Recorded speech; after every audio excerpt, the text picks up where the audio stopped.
The Tale of Despereaux, Chapters 20 and 21 by Kate DiCamillo. Read for you by Mrs. Shoemaker. Chapter 20. A View from a Chandelier.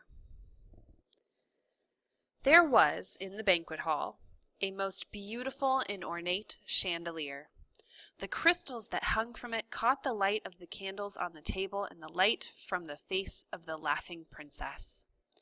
They danced to the rhythm of the minstrel's music, swaying back and forth, twinkling and beckoning.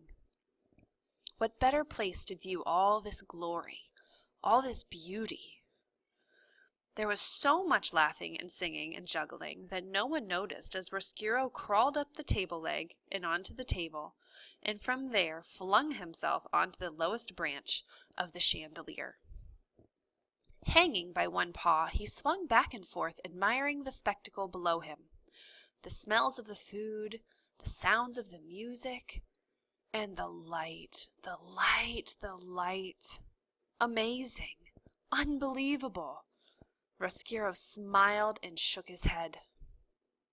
Unfortunately, a rat can hang from a chandelier for only so long before he is discovered. This would be true at even the loudest party. Reader, do you know who it was that spotted him? You're right, the sharp-eyed Princess P. "A rat!" she shouted. "A rat is hanging from the chandelier!" The party, as I have noted, was loud. The minstrels were strumming and singing. The people were laughing and eating. The man with the jingle cap was juggling and jingling. No one in the midst of all this merriment heard the P. No one except for Roscuro. Rat. He had never before been aware of what an ugly word it was. Rat. In the middle of all that beauty, it immediately became clear that it was an extremely distasteful syllable. Rat. A curse, an insult, a word totally without light. And not until he heard it from the mouth of the princess did Roscuro realize that he did not like being a rat, that he did not want to be a rat. This revelation hit Roscuro with such force that it made him lose his grip on the chandelier. The rat fell, and alas, he fell right directly into the queen's bowl of soup.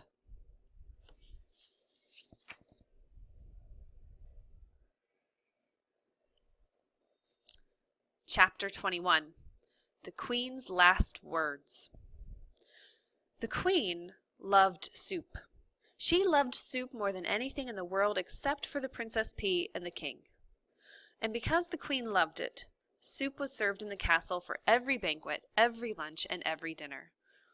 And what soup it was! Cook's love and admiration for the Queen and her palate moved the broth that she concocted from the level of mere food to high art. On this particular day, for this particular banquet, Cook had outdone herself. The soup was a master work, a delicate mingling of chicken, watercress, and garlic. Roscuro, as he surfaced from the bottom of the Queen's capacious bowl, could not help taking a few appreciative sips. "Ooh, lovely," he said, distracted for a moment from the misery of his existence. "Delightful." "See!" shouted the P. "See!" She stood. She pointed her finger right at Roscuro. "It's a rat! I told you that it was a rat. He was hanging from the chandelier, and now he's in Mamma's soup." The musicians stopped playing their guitars. The jugglers stopped juggling. The noble people stopped eating. The Queen looked at Roscuro. Roscuro looked at the Queen. Reader, in the spirit of honesty, I must utter a difficult and unsavory truth. Rats are not beautiful creatures. They're not even cute. They are really rather nasty beasts, particularly if one happens to appear in your bowl of soup with pieces of watercress clinging to his whiskers. There was a long moment of silence, and then Roscuro said to the queen, "I beg your pardon."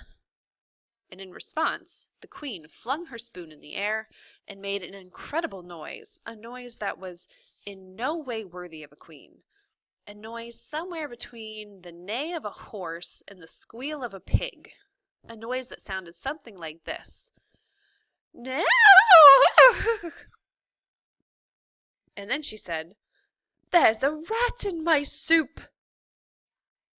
The queen, who was really a simple soul, and always, her whole life, had done nothing except state the overly obvious. And she died as she lived. "There is a rat in my soup," were the last words she uttered. She clutched her chest and fell over backward. Her royal chair hit the floor with a thump, and the banquet hall exploded. Spoons were dropped. Chairs were flung back. "Save her!" thundered the king. "You must save her!" And all the king's men ran and tried and rescue the queen. Roscuro climbed out of the bowl of soup. He felt that under the circumstances, it would be best if he left.